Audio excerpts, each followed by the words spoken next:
Lad os diskutere om emnet kvinders rettigheder i islam. Ifølge Oxford-ordbogen er kvinders rettigheder juridiske, økonomiske og sociale rettigheder lig med mænds.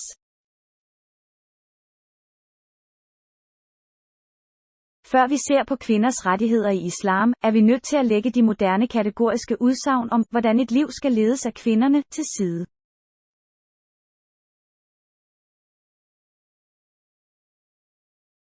Du skal kontrollere dit intellekt, før du tror på, hvad andre siger. For mange gange kan vores sind komme på afveje. Som der var en tid, hvor store forskere fra den tid troede, at månens lys var sit eget lys. Men nu ved vi, at månens lys er det reflekterede lys fra solen. Tilsvarende, hvis du placerer din konklusion med, hvordan medierne for det meste skildrer kvinders ret i islam. Der er en mulighed for, at du måske føler, at kvinders ret i islam er underlagt. I dag er 20-25% af verdens befolkning muslimer. Nogle muslimske samfund er tæt på islams lære. Mens nogle muslimske samfund er langt væk fra islams lære. Så hvis en person vil dømme kvinders rettigheder i islam, de bør ikke dømme det ved at se på, hvad muslimer gør, eller hvad det muslimske samfund gør. De bør bedømme det ud fra de autentiske kilder til islam. De autentiske kilder til islam er Koranen og den autentiske hadith. Koranen er den sidste åbenbaring af Gud. Den autentiske hadith er læren fra islams sidste budbringer profet Muhammed. Nu vil vi se på kvinders ret i islam baseret på de ovennævnte autentiske kilder. Jeg har bredt opdelt emnet om kvinders rettigheder i islam i 6 kategorier.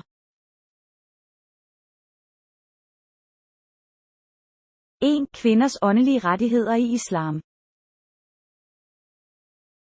2. Kvinders økonomiske rettigheder i islam. 3. Kvinders sociale rettigheder i islam. 4. Kvinders uddannelsesrettigheder i islam. 5. Kvinders juridiske rettigheder i islam. 6. Kvinders politiske rettigheder i islam. Der er flere vers i Koranen og i de autentiske hadither for at forklare disse kategorier detaljeret.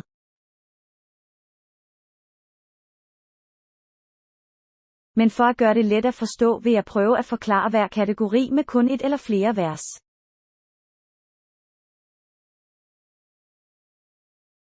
Først vil vi se på kvindernes åndelige rettigheder i islam.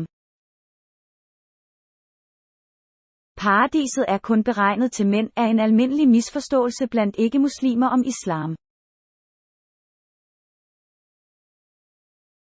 Denne misforståelse kan let afklares ved Koranens vers. Sura Nisa kapitel nummer 4 vers nummer 124 siger: Hvis en mand eller kvinde har tro og gør gode gerninger,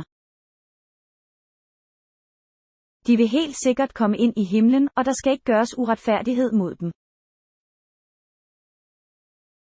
Ved at læse ovenstående vers lærer vi, at mænds og kvinders åndelige pligter i islam er de samme.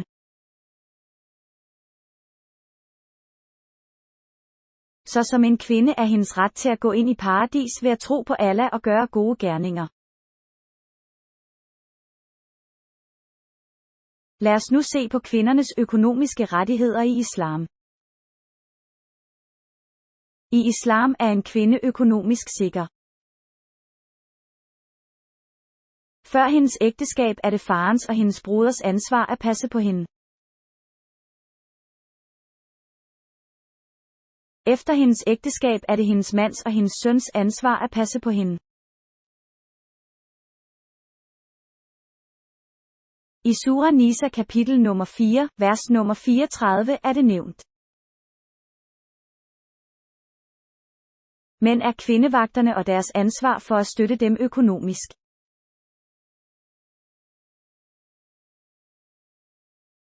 Desuden Sura Nisa kapitel nummer 4 vers nummer 4. Siger, giv de kvinder, du skal gifte dig med, en medgift som gave. Under ægteskabet vil bruden modtage gave i form af penge eller besiddelse fra brudgommen. Navnet på denne gave givet af brudgommen kaldes mar. Desuden har en kvinde tilladelse til at arve i islam. Dets detaljer er nævnt i Sura Nisa kapitel nummer 4 vers nummer 11 og 12. Og kvinder behøver ikke bruge deres andel af arvelig formue eller de penge, de tjener på familien. Fordi det er mændenes ansvar at tage sig af dem økonomisk. Derfor er kvinderne i islam økonomisk sikre. Der er også visse regler, som kvinder skal følge, hvis hun vil tjene penge ved at arbejde. Men det er et andet emne. Så som kvinde er det hendes ret at blive ydet økonomisk hjælp af manden.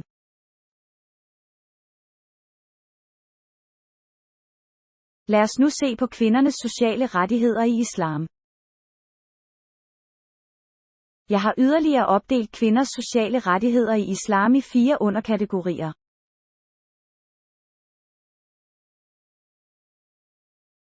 Datterens rettigheder i islam. 2. Koneens rettigheder i islam. 3. Moderens rettigheder i islam. 4. Søsterens rettigheder i islam. Først skal vi se på datterens rettigheder i islam. Sura Nahl, kapitel 16, vers 58 og 59 siger: De, der tror, at fødslen af et kvindeligt barn er en skændsel, eller dem, der tror at dræbe hende, deres dom er ond.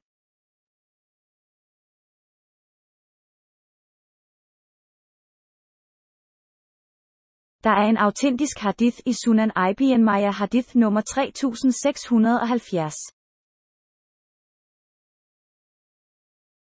Der sagde profeten Muhammed, enhver mand, der opdrager 2 døtre med kærlighed og hengivenhed, skal gå ind i paradis. Så da datteren har sin ret til at blive opdraget med god pleje og hengivenhed af sine forældre. Nu vil vi se på konens rettigheder i islam. Sura Nisa kapitel nummer 4 vers nummer 21 siger: Ægteskab er en hellig kontrakt mellem manden og hustruen. Og ifølge Sura Nisa kapitel nummer 4 vers nummer 19. Brudens tilladelse er obligatorisk for ægteskabet. Desuden siger Sura Nisa kapitel 4 vers nummer 19. Behandl din kone med venlighed, selvom du ikke kan lide hende. Så som en hustru er hendes ret at blive behandlet som en lige livspartner af sin mand. Lad os nu se på moderens rettigheder i islam. Sura Isra kapitel nummer 17 vers nummer 23 siger: Så ikke engang of til dine forældre. Yderligere i Sura Anam kapitel nummer 6 vers nummer 151 siger: Vær venlig mod dine forældre. Der er en autentisk hadith i Book of Jihad hadith nummer 3106. Der har profeten Muhammed sagt, paradiset ligger under din mors fødder. Så da moren har sin ret til at blive behandlet med mere kærlighed og medfølelse af sine børn. Lad os nu se på en søsters rettigheder i islam. Sura Tauba kapitel nummer 9 vers nummer 71 siger: De troende mænd og kvinder er tilhængere af hinanden. De bør opmuntre hinanden til at gøre gode gerninger, betale zakat, faste og adlyde Allah og hans budbringer. Og de bør også opmuntre hinanden til at forbyde ondt. Det betyder, at selvom de troende mænd og kvinder ikke er beslægtet med hinanden, skal de socialt støtte hinanden som en bror og søster.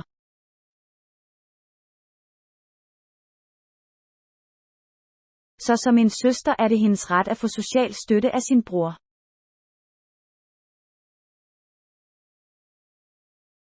Lad os nu diskutere kvinders uddannelsesmæssige rettigheder i islam. Den første vejledning, som Allah afslørede for hele menneskeheden i Koranen, handlede ikke om salat eller velgørenhed eller faste.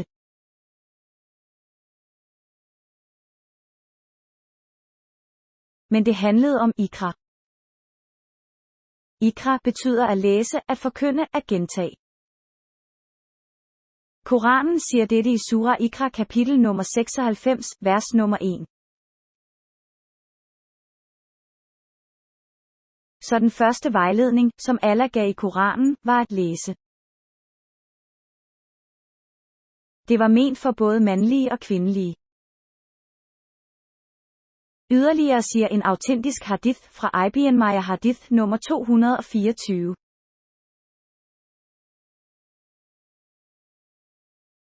Det er obligatorisk for enhver muslimsk mand eller kvinde at erhverve uddannelse.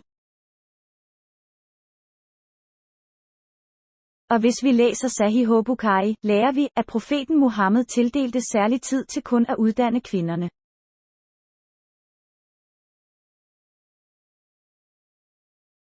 Han sendte også sahabas for især at uddanne kvinderne. På grund af dette er der selv i uvidenhedens dage flere eksempler på store kvinder, der var lærte.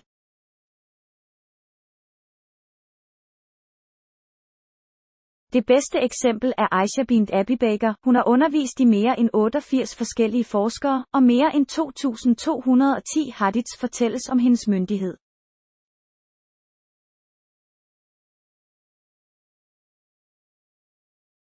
Et andet eksempel er Salma, der blev betragtet som den mest intellektuelle kvinde og lærte kvinde. Et andet eksempel er Fatima bint Qais, der blev betragtet som en meget kyndig kvinde.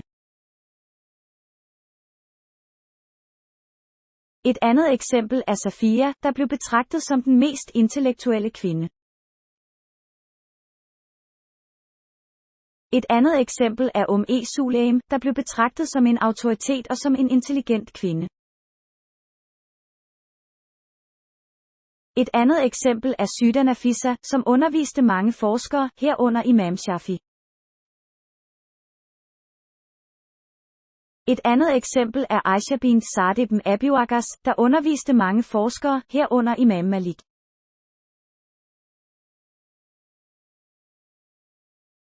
På det tidspunkt blev folk sjældent uddannet. Men alligevel så vi i islam flere eksempler på kvinder, der var store lærte. Så som kvinder er hendes ret at blive forsynet med uddannelse af sine forældre, brødre eller værge.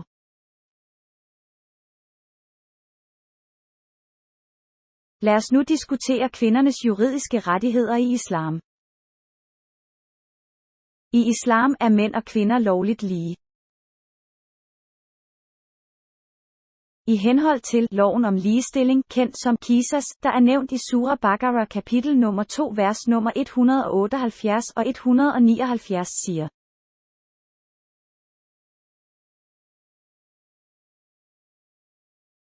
Straffen er den samme for dem begge for den samme forbrydelse. For eksempel, hvis en mand dræber en kvinde, dømmes den mand til døden, og hvis en kvinde dræber en mand, dømmes den kvinde til døden.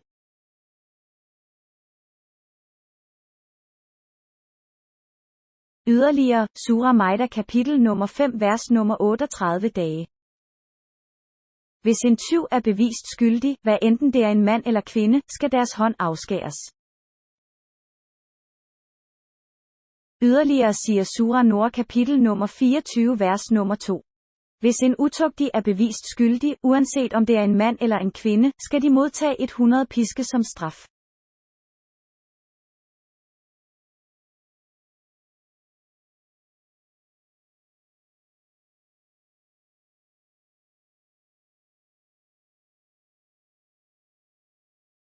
Yderligere angiver Surah Baqarah kapitel 2 vers nummer 282.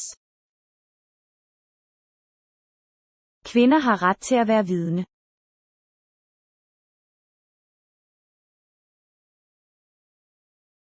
Yderligere siger Surah Nur kapitel 24 vers nummer 4. Hvis nogen fremsætter en påstand mod en kvindes kyskhed og beskedenhed og ikke medbringer 4 vidner, giver dem 80 piske som straf.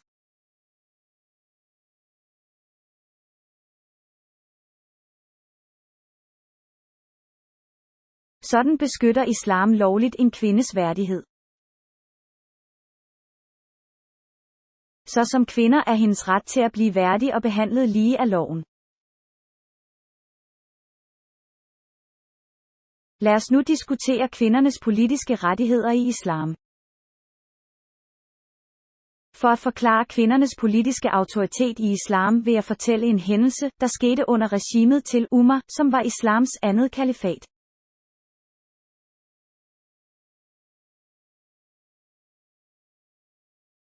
Det er nævnt i Musnad Abd al-Razak 10420. Under en diskussion om mar i masjiden. Umar bad kvinderne om ikke at kræve mar i meget stor mængde af mændene til ægteskab. På det tidspunkt protesterede en dame fra masjidens sidste række imod dette. Og hun henviste til Surah Nisa kapitel nummer 4 vers nummer 20. Og hun spurgte, når Allah ikke har sat en øvre grænse for mar, hvorfor skulle Umar bede dem om at placere en øvre grænse? Efter at have hørt dette var Umar islams andet kalifat enig i, hvad han sagde var forkert, og trak straks sin erklæring tilbage.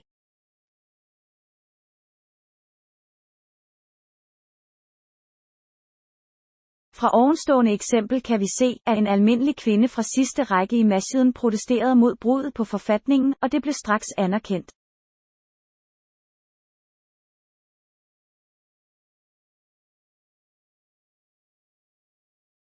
Så som kvinder er det hendes ret at præsentere sin mening for herskeren. Indtil videre har vi set alle kategorier vedrørende kvinders rettigheder i islam fra de autentiske kilder.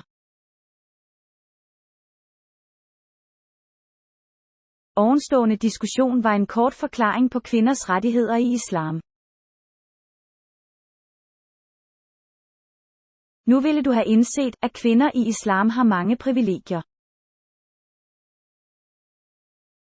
Da mænd og kvinder er forskellige fysiologisk, psykologisk, biologisk og fysisk.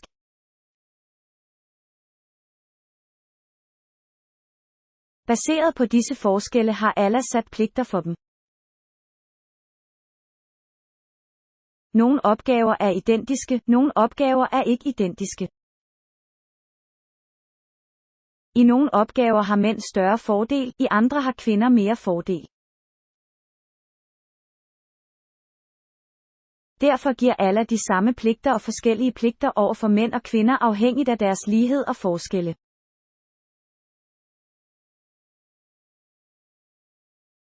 Så de kan leve sammen i harmoni og fred. Det er grunden, hvis du analyserer kvinders rettigheder i islam baseret på Koranen og autentisk hadith. Du er logisk enig i, at kvinderne i islam de er beskyttet, og at de ikke er underlagt. Må Allahs fred og barmhjertighed være over alle de personer, jeg nævnte ovenfor. Al ros er til Allah, som er herren over alle verdener.